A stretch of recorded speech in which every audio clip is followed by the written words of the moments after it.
اسے کبھی کبھی اپنے نام پر کچھ ایسی ہنسی آتی تھی جیسے وہ رو پڑی ہو۔ اس کی ایسی رو دینے والی ہنسی اس لیے تھی کہ اس کا نام بینا تھا، لیکن وہ نابینا تھی۔ دنیا اس کے لیے اب اندھیرے کا دوسرا نام تھی۔ پہلا نام 10 سال پہلے اس کے لیے کچھ معنی رکھتا تھا، جب اس کی آنکھوں میں غیر معمولی چمک ہوا کرتی تھی۔ لوگ کہا کرتے تھے، آنکھوں میں ایسی غیر معمولی چمک رکھنے والے دنیا میں کوئی غیر معمولی کام سر انجام دینے کے لیے پیدا ہوتے ہیں۔ لیکن 10 سال پہلے ایک حادثے نے اس کی آنکھوں سے وہ چمک چھین لی تھی اور صحیح معنوں میں اسے ہمیشہ ہمیشہ کے لیے بصارت سے محروم کر دیا تھا۔ باپ نے اس کی بصارت واپس لانے کے لیے دولت لٹانے میں کوئی کسر نہیں چھوڑی تھی۔ ملک کے بڑے بڑے ڈاکٹرز سے مایوس ہونے کے بعد بینا کو علاج کے لیے امریکہ اور لندن بھی لے جایا گیا۔ یہ باپ کی محبت اور تڑپ تھی کہ یہ سب کچھ ہوا تھا، ورنہ ملک ہی کے ڈاکٹرز نے اس کے نابینا رہ جانے کی جو ٹیکنیکل وجہ بتائی تھی، اس کے بعد کسی تگ و دو کا کچھ حاصل ممکن ہی نہیں تھا۔ سائنس نے اتنی ترقی نہیں کی تھی کہ جو کچھ ضائع ہو گیا تھا اس کا کوئی متبادل تلاش کر لیا جاتا۔ بینا کی ہنسی اور مسکراہٹ مایوسی کے اس اندھیرے میں گم ہو گئی۔ برس پر برس گزر گئے، حویلی میں کسی نے بھی اس کے ہونٹوں پر کوئی مسکراہٹ نہیں دیکھی تھی۔ وہ شاید بھول ہی گئی تھی کہ مسکراہٹ بھی کوئی شے ہوتی ہے۔ یہ بات اسے 10 سال بعد ان دنوں یاد آئی جب اس کی چھوٹی بہن شائنہ کی شادی کی تیاریاں عروج پر پہنچ گئیں۔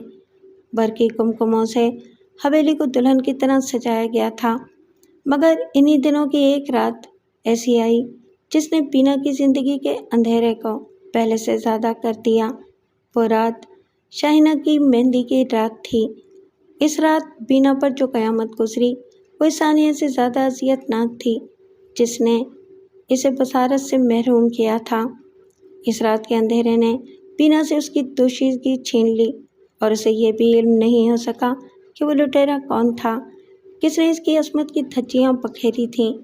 کچھ دیر تک بینا سکتے کی سی حالت میں بیٹھی رہی، پھر یکایک اس کے وجود میں کہیں ایک چنگاری چٹ گئی۔ اس چنگاری نے دھیرے دھیرے اس کے سارے وجود کو ایک دہکتا ہوا الاؤ بنا دیا اور اشتعال کا لاوا اس کے رگوں پے میں پھیلتا ہی چلا گیا۔ میں اس کا پتہ لگاؤں گی، میں اس کا پتہ لگاؤں گی، وہ دانت پیستے ہوئے بڑبڑائی۔ وہ محض شوق تھا کہ بینا کے والد ریٹائرڈ کرنل سہبائی نے فوج میں ملازمت کی تھی، ورنہ ان کے والد کے پاس دولت کی کوئی کمی نہ تھی۔ وہ خاندانی رئیس تھے۔ ان کا سلسلہ نسب 17ویں صدی میں کسی نواب سے ملتا تھا۔ ان کا رہن سہن اور وضع قطع بھی ایسی ہی تھی۔ وہ جہاں رہتے تھے اس عمارت کا طرز تعمیر بھی قدیم حویلیوں جیسا تھا۔ جب ان کا انتقال ہوا تو ان کی حویلی، زمینیں اور منقولہ دولت ان کے بیٹوں کرنل اعجاز سہبائی اور شمشاد سہبائی کے حصے میں آئی۔ لیکن اس تقسیم کے باوجود حویلی کسی اعتبار سے بھی تقسیم نہیں ہوئی۔ دونوں بھائیوں میں اتنی محبت تھی کہ وہ اسی حویلی میں رہے۔ ان کی اولادیں بھی اسی حویلی میں رہتی تھیں۔ حویلی اتنی بڑی تھی کہ اس میں بہت سے افراد بآسانی رہ سکتے تھے۔ اعجاز سہبائی کو لوگ عموماً کرنل صاحب یا کرنل سہبائی کہتے تھے۔ شمشاد سہبائی کو صرف شمشاد صاحب کہا جاتا تھا۔ ان کی 4 اولادیں تھیں اور چاروں ہی لڑکے تھے، جن میں سے ایک کی شادی بھی ہو چکی تھی۔ وہ بھی اپنے بیوی بچوں کے ساتھ حویلی میں رہتا تھا۔ کرنل سہبائی کا ایک بیٹا اور 2 بیٹیاں تھیں۔ بیٹا لندن میں زیر تعلیم تھا۔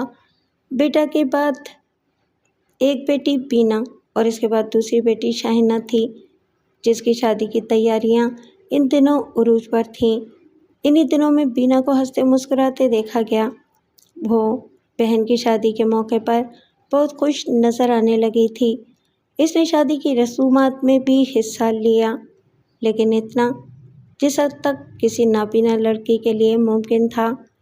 اسے ان رسومات میں متحرک رہنے کے لیے ایک سہارے کی ضرورت تھی، اور وہ سہارا اسے اپنے بچپن کی ایک سہیلی تابندہ سے ملا تھا۔ اسے اتنے دن تک حویلی میں رہنے کی اجازت اپنے باپ سے اس لیے مل گئی تھی کہ وہ بھی ایک ریٹائرڈ کرنل تھے، جن کی کرنل صاحبائی سے دوستی اتنی ہی پرانی تھی جتنے عرصے وہ دونوں ریٹائرڈ ہونے تک فوج میں رہے تھے۔ حویلی میں تابندہ کے خوش رہنے کے 2 سبب تھے۔ ایک تو بینا سے اس کی بچپن کی دوستی تھی، دوسرے اسی حویلی میں بابر بھی تھا جسے وہ بہت پسند کرتی تھی۔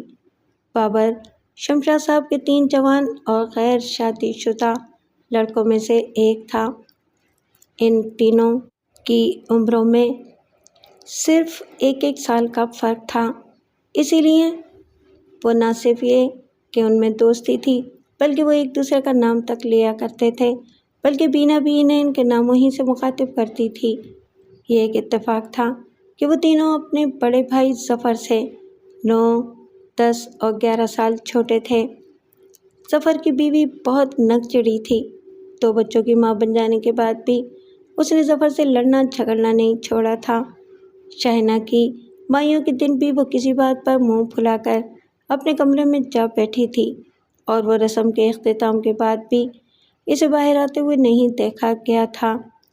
جو عزیز اور رشتہ دار دوسرے شہروں سے آئے ہوئے تھے، ان کا قیام حویلی میں تھا۔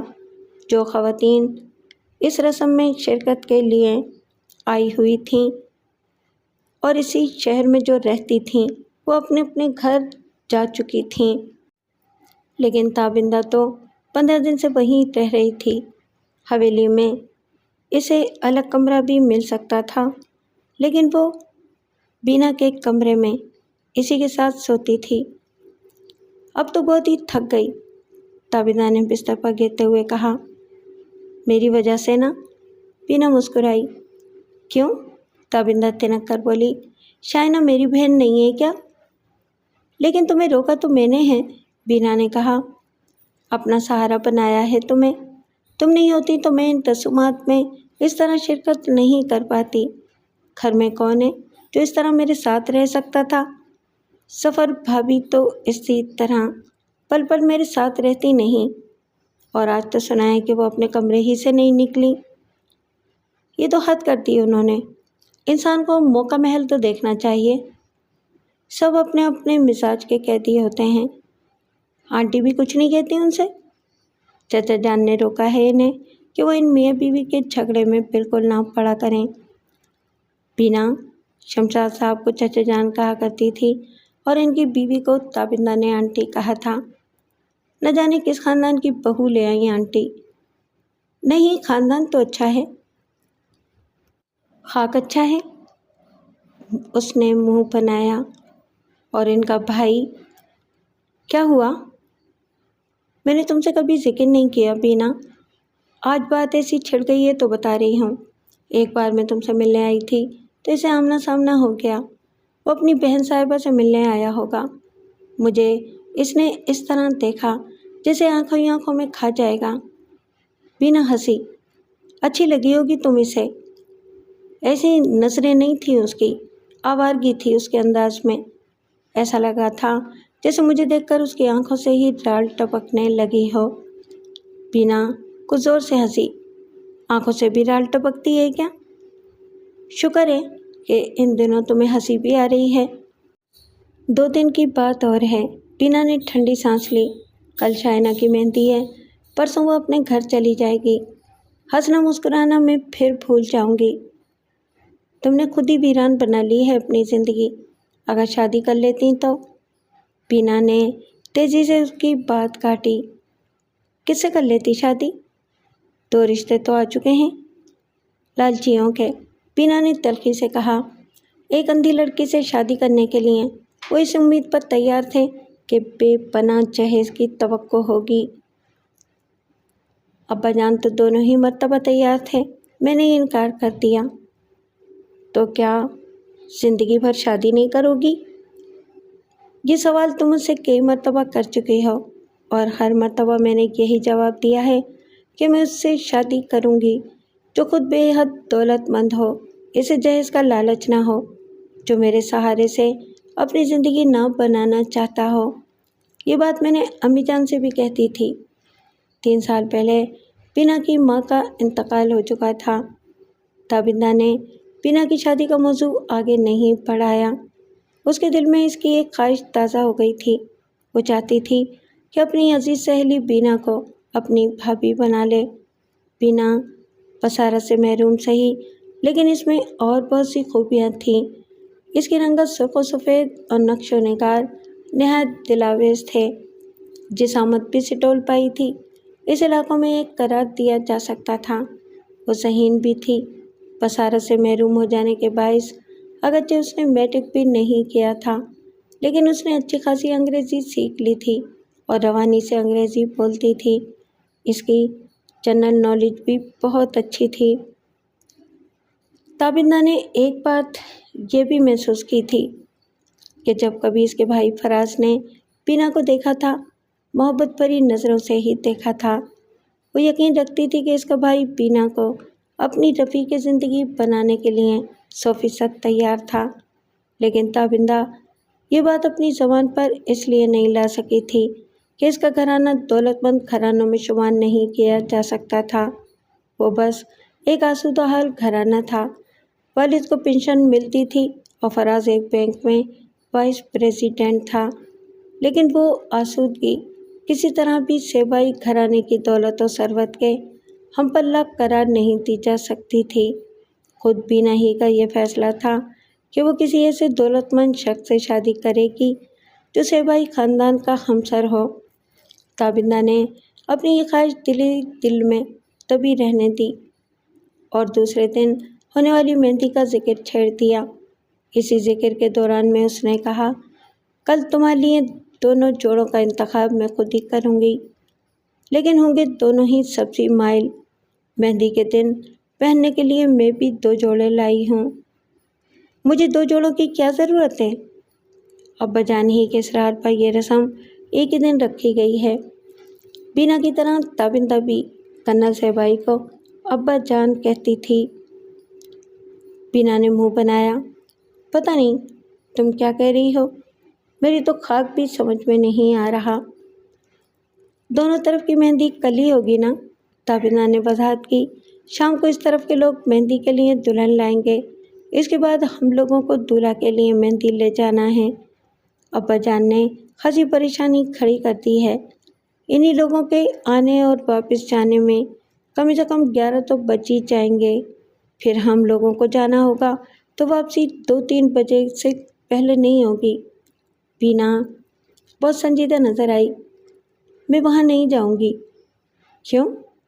تابندہ کو حیرت ہوئی۔ شاہنہ تو تمہیں بہت عزیز ہے، تم اس کی مہندی میں شریک نہیں ہوگی؟ جب وہ لوگ آئیں گے تو یقیناً شریک ہوں گی، لیکن وہاں نہیں جاؤں گی میں۔ تابندہ نے پھر کہا، کیوں؟ اندھی ہوں نا؟ بینا نے افسردگی سے کہا، سبھی میری طرف دیکھنے لگیں گے۔ تو دیکھا کریں، جو یہاں آئیں گے وہ بھی تو دیکھیں گے۔ ان کی تعداد کم ہوگی اور وہ ان میں سے بیشتر مجھے پہلے ہی سے جان چکی ہیں، پہچان چکی ہیں، لیکن وہاں تو اور بہت سی خواتین بھی مہمان ہوں گی، ان سب کی نظریں بھی میری طرف اٹھیں گی۔ تمہیں کیسے معلوم کہ اٹھیں گی؟ اٹھتی ہی ہیں، بینا نے جواب دیا، اسی لیے تمہیں کہیں جاتی نہیں ہوں۔ تمہیں معلوم ہے میں فریدہ کی شادی میں بھی نہیں گئی تھی۔ اس نے اپنی ایک خاص قریبی سہیلی کا نام لیا، پھر کہا، جب تم مجھے سہارا دے کر کہیں لے جاتی ہو تو اجنبی بھی سمجھ جاتے ہیں کہ میں اندھی ہوں۔ تمہیں یہ کیسے معلوم کہ سب تمہاری طرف دیکھنے لگتے ہیں؟ تابندہ نے بحث کی۔ بینا تلخی سے مسکرائی، یہ سوال تم اس لیے کر رہی ہو کہ میں دیکھ نہیں سکتی؟ یہ بات نہیں ہے، بلکہ تابندہ نے جلدی سے اپنے سوال کا کوئی اور جواز تراشنا چاہا۔ بینا نے اس کی بات کاٹ دی، بات بنانے کی کوشش نہ کرو چندا، اپنے سوال کا جواب سن لو۔ بے شک مجھے کچھ نظر نہیں آتا، لیکن جب لوگ میری طرف دیکھتے ہیں نا تو مجھے اپنے چہرے پر ان نظروں کی چبھن محسوس ہوتی ہے۔ یقین کرو، مجھے تو یہ اندازہ بھی ہو جاتا ہے کہ اس چبھن میں میرے لیے ہمدردی ہے، پسندیدگی ہے یا کوئی اور جذبہ ہے۔ تابندہ اپنی سہیلی کے جذبات محسوس کر کے مغموم سی ہو گئی۔ وہمی ہو گئی ہو تم، وہ دھیرے سے بولی۔ بینا آہستہ سے ہنسی۔ تمہارا لہجہ بتا رہا ہے کہ تم نے میرے جواب پر یقین کر لیا ہے۔ ٹھیک ہے، تابندہ نے کہا، تو پھر میں بھی نہیں چاہوں گی۔ فضول باتیں نہ کرو، شاہینہ کو برا لگے گا۔ وہ جس طرح مجھ سے محبت کرتی ہے اسی طرح تمہیں بھی چاہتی ہے، کیونکہ تم میری سب سے عزیز سہیلی ہو۔ اسے تمہارے نہ جانے کا دکھ نہیں ہوگا؟ میں اس بارے میں اسے پہلے ہی سمجھا چکی ہوں، کل اور سمجھا دوں گی۔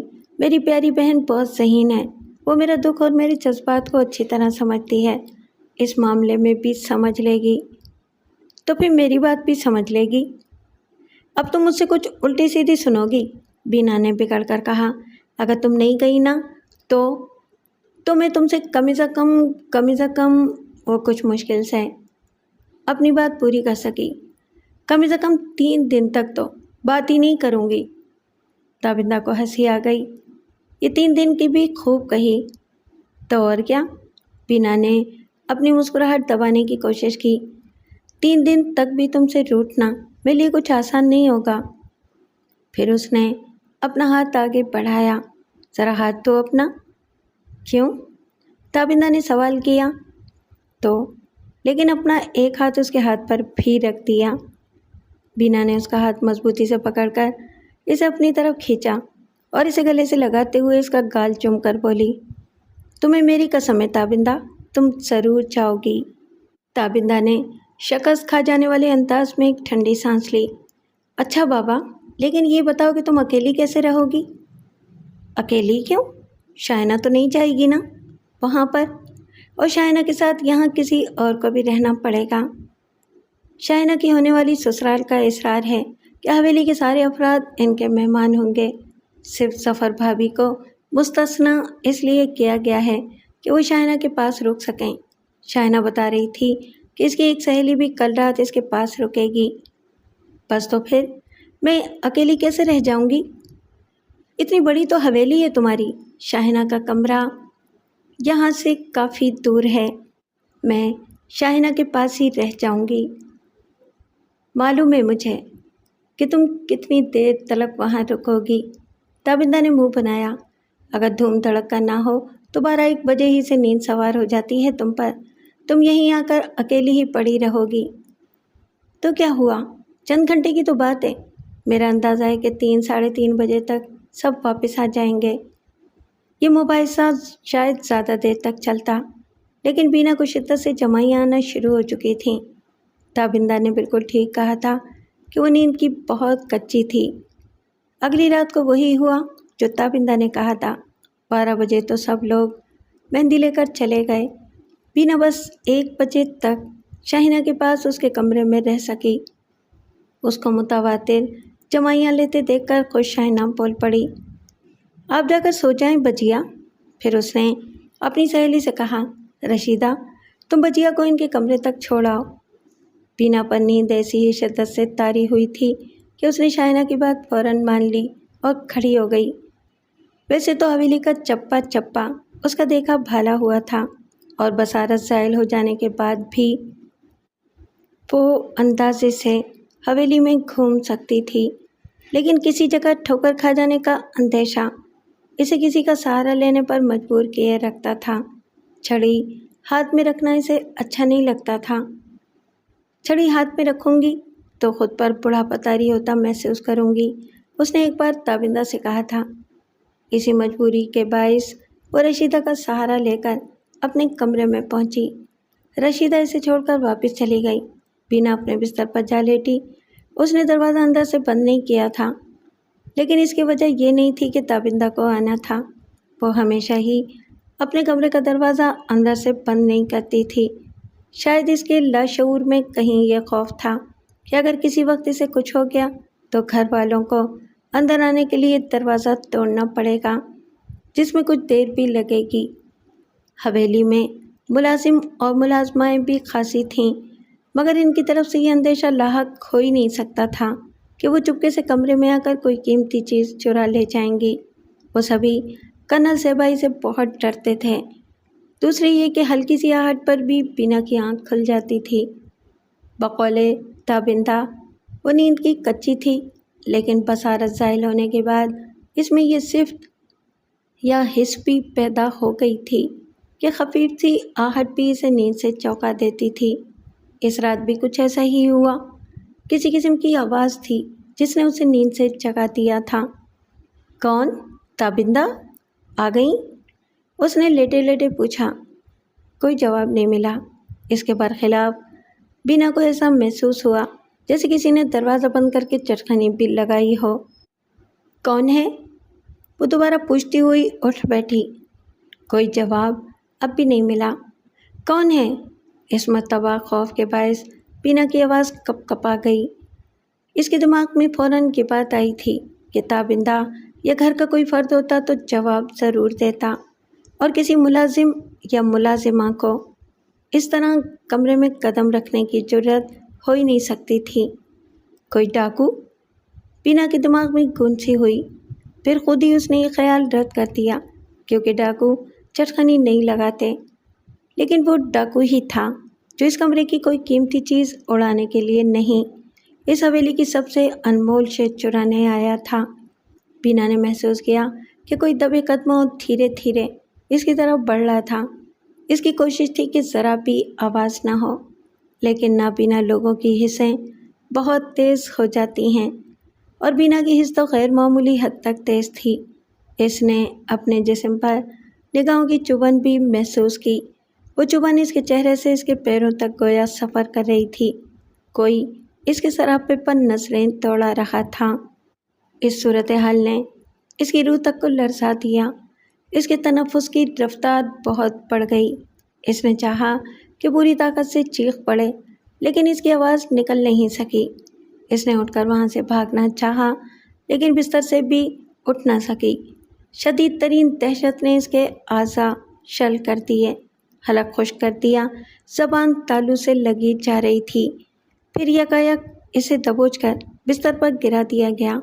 ایک ہاتھ بڑی سختی سے اس کے منہ پر جما تاکہ اس کی آواز نکل نہ سکے، لیکن اس کی آواز تو دہشت سے پہلے ہی کہیں دب چکی تھی، اور آخر وہ ہاتھ اسے دباتا چلا گیا۔